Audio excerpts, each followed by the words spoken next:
You check your phone before your eyes fully open. You rehearse conversations that haven't happened. You soften your opinions before anyone hears them. You measure your worth in likes, nods, and the approval of people you wouldn't ask for directions. Here's what nobody tells you every time you reach for validation. You hand someone else the controls to your life. You become a passenger in your own existence. The strongest people you've ever met didn't get there by being liked. They got there by no longer needing to be. Today, that stops being a quote and becomes your operating system. Please, let's name the thing that's running your life, because you can't cut a chain you refuse to look at. You were trained for this. From the moment you could understand language, you learned that approval meant safety. Smile and get fed. Perform and get praised. Comply and get loved. The reward circuit got wired early, and by the time you were old enough to question it, the wiring felt like personality. You think you want validation. You don't. You're just running an old survival program in a world where it no longer keeps you alive. It keeps you small. Understand the mechanism. Validation is a loan, not income. When you get a like, a compliment, or a nod of approval, you feel a hit, but that feeling has a half-life measured in minutes, so you go back for more and more. You're not building anything, you're managing a withdrawal. The person addicted to approval and the person addicted to anything else are running identical neurological loop chase, hit, crash, repeat. The only difference is society applauds yours. Now watch what it costs you. Every decision filtered through "what will they think" is a decision you didn't actually make. You outsourced it. Multiply that across 1,000 small choices. The job you didn't quit, the truth you didn't speak, the boundary you didn't set, the person you stayed with, and you arrive at a life that technically belongs to you, but was authored by a committee of people who weren't even paying attention. That's the cruelest part. The audience you perform for isn't watching. They're performing for their own invisible audience. Everyone is so consumed with how they're being perceived that nobody has the bandwidth to perceive you the way you imagine. You're contorting yourself for a crowd that's looking in the mirror. Here's the reframe that changes everything. Needing approval is a position of weakness, and weakness is visible. People can smell it. The need to be liked repels the very respect you're trying to earn. Think about who you actually respect, not who you like. Who you respect. It's never the person agreeing with everyone. It's the one who states their position and lets the room adjust to them. So the leash isn't holding you to safety. It's holding you back from becoming someone worth respecting. And the first move isn't to pull harder against it. It's to realize you were never actually tied. You've been standing still, holding your own collar, calling it loyalty. Put it down. Let's talk about what's on the other side. Section 2, the arithmetic of detachment. Detachment is not coldness. Get that out of your head right now, because that's the misunderstanding that keeps people chained. They think the alternative to needing approval is becoming a heartless robot. Wrong. Detachment is precision. It's the discipline of caring about the right things and refusing to care about the rest. Here's the arithmetic. Your attention, your emotional energy, your sense of self-worth. These are finite. Every unit you spend seeking approval is a unit you can't spend building, creating, or living. So the question isn't whether to care. The question is the return on what you care about. And approval has the worst return of any investment available to you. You pour everything in and get a feeling that evaporates before you finish pouring, so you reallocate. You move your capital out of how I'm perceived and into what I produce, who I am, and what I control. This is the entire game. People think detachment is about feeling less. It's about spending better. Start with a brutal audit. For the next week, every time you feel the pull to explain yourself, to seek reassurance, to check if someone approved, you stop and ask one question. Does this person's opinion change a single material fact about my life? Their salary doesn't pay your bills. Their judgment doesn't feed you. Their approval doesn't add an hour to your day. In 90% of cases, the honest answer is no. You've been giving away premium emotional real estate to tenants who pay nothing. Now the harder part, because this is where most people flinch. Detachment requires you to be willing to be misunderstood, to be disliked, to watch someone form a wrong conclusion about you and do nothing to correct it. This feels like death the first time. Your whole nervous system screams that you have to fix it, explain it, smooth it over. Don't. Sit in the discomfort.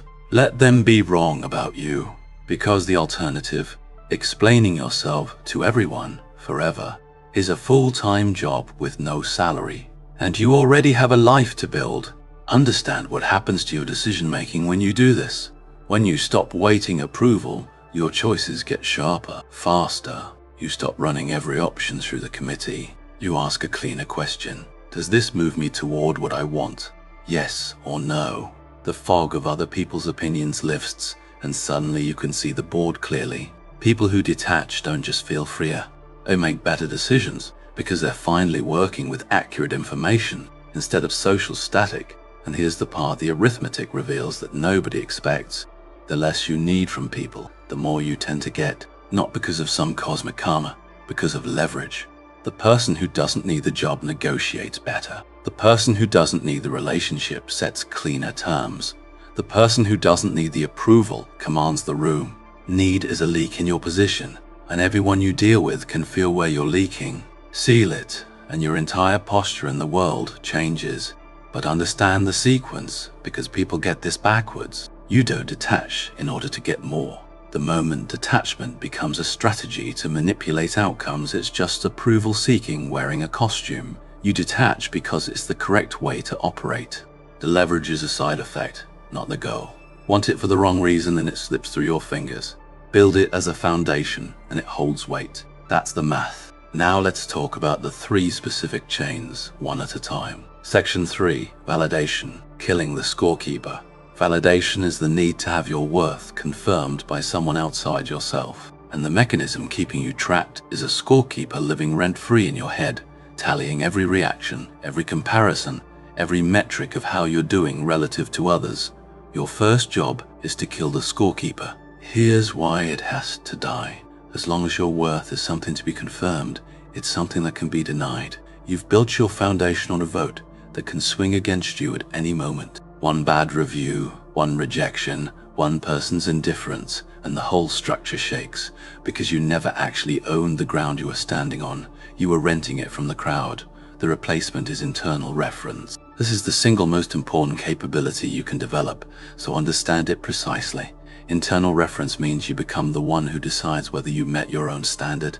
You set the bar, you assess the performance, you issue the verdict. Not arrogantly, accurately. You become a fair but private judge of your own work and conduct, and you stop submitting yourself for external scoring. How do you build it? You start keeping promises to yourself in private where no one can see. This is the part everyone skips because there's no applause for it. You said you'd train. You train, and no one knows. You said you'd finish the work. You finish it, alone, unwitnessed. Every private promise kept is a deposit into a self-worth account that no external withdrawal can touch. You're building evidence that you can rely on yourself. And a person who can rely on themselves stops desperately needing others to vouch for them. Now, a precise distinction, because this trips people up. Wanting feedback is not the same as needing validation. A surgeon wants to know if the procedure worked. A builder wants to know if the structure holds. That's information, and information is valuable. The difference is what you do with it. Validation seeking takes the feedback as a verdict on your worth. Information seeking takes it as data on your performance. Same input, completely different relationship.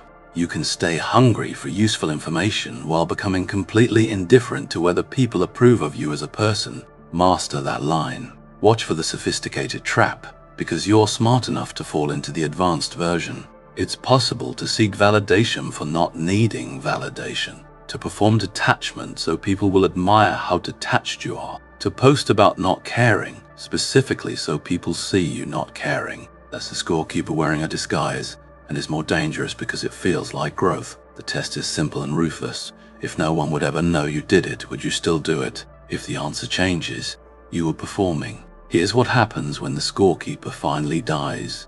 The constant background anxiety, the low hum of, am I enough? Am I doing okay? What do they think? Goes quiet. Not because you won the game, because you stopped playing it. You walk into rooms differently. You take feedback without flinching. You hear criticism as information, not injury. You become, for the first time, genuinely hard to destabilize. And a person who can't be destabilized is a person who can finally build something that lasts. Section 4.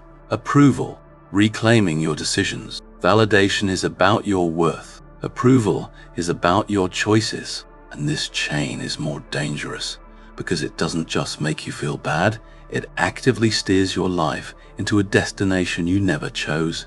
Here's the trap. Approval seeking masquerades as consideration. You tell yourself you're being thoughtful, respectful, a good person who cares what others think, but examine it honestly. There's a difference between considering someone's input and requiring their permission. Consideration is taking information and deciding for yourself. Requiring permission is handing them the decision and waiting. Most people who pride themselves on being considerate are actually just terrified of disapproval, and they've dressed up their fear as a virtue. The cost compounds in a way you don't see until it's late. Every choice you let others approve is a choice that drifts toward the average. The crowd doesn't want you to take the risk, leave the safe path, bet on yourself, or do the unconventional thing. Not because they're malicious, but because your boldness makes them confront their own caution. So they'll gently, lovingly steer you back toward normal. And if you require their approval, you'll go. You'll talk yourself out of every exceptional move because the committee voted it down. You'll end up living a statistically average life that you never actually chose. You just approved your way into it, one cautious yes at a time. Reclaiming your decisions starts with a hard reclassification. You have to sort the people in your life into those whose input you've earned reasons to weigh and those whose approval you've simply been giving away out of habit. The mentor who's walked the path, weight their input. The peer who's never attempted what you're attempting. Why does their disapproval move you? Most disapproval comes from people with zero stake in your outcome and zero experience in your arena. You've been letting spectators referee the game. Then comes the practice that rebuilds muscle, making decisions and announcing them rather than proposing them for approval. There's a profound difference between "do you think I should" and "here's what I've decided." The first hands them a vote. The second informs them of a reality. Start small, pick low-stakes decisions and practice stating them as settled facts. Watch how people respond. Most simply adjust, because most people take you at the level of authority you assign yourself. You taught them to weigh in by always asking. You can teach them otherwise. Now brace for the resistance because it's coming and you need to expect it. When you stop seeking approval, the people who benefited from your compliance will push back. They'll call you selfish, changed, difficult. Understand what that actually is? It's the system trying to restore itself. Your compliance was load-bearing for them, and when you remove it, they feel the shift. Their discomfort is not evidence you're doing something wrong. It's evidence the chain was real and you're actually breaking it. The pushback is the proof. What emerges on the other side is ownership. Real ownership. The decisions become yours. The wins are yours to be proud of, and the losses are yours to learn from. But all of it is finally authored by you.